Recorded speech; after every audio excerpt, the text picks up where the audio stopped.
Cet homme qui court est poursuivi par un drone qui détonne sa charge explosive et finit par s'écraser.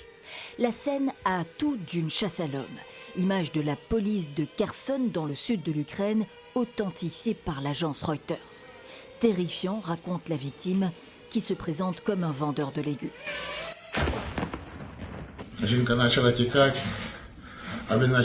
Le drone nous tournait autour avec ma femme. J'ai fait des signes pour montrer que c'était des légumes dans notre camion.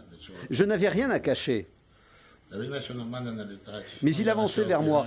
Ma femme s'est enfuie en criant « Yuri, cours !» Mais où aurais-je pu aller, vu qu'il n'y a nulle part où aller? C'est de la steppe tout autour.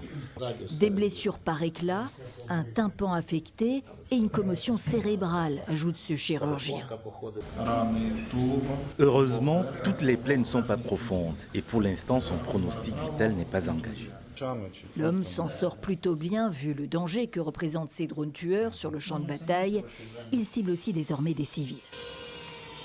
Le président ukrainien dénonce un safari sur son compte X, un crime de guerre barbare et une stratégie russe délibérée, selon le chef de la diplomatie ukrainienne.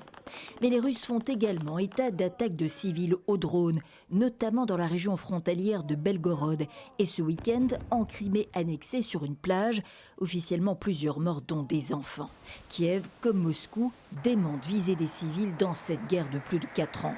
Des bombardements quasi quotidiens cette nuit encore, les explosions ont retenti en plein cœur de la capitale ukrainienne, une attaque meurtrière aux missiles balistiques. Aucun n'a pu être abattu selon l'armée de l'air, qui a fait pression pour obtenir des intercepteurs qui auraient pu sauver des vies, selon le président Zelensky.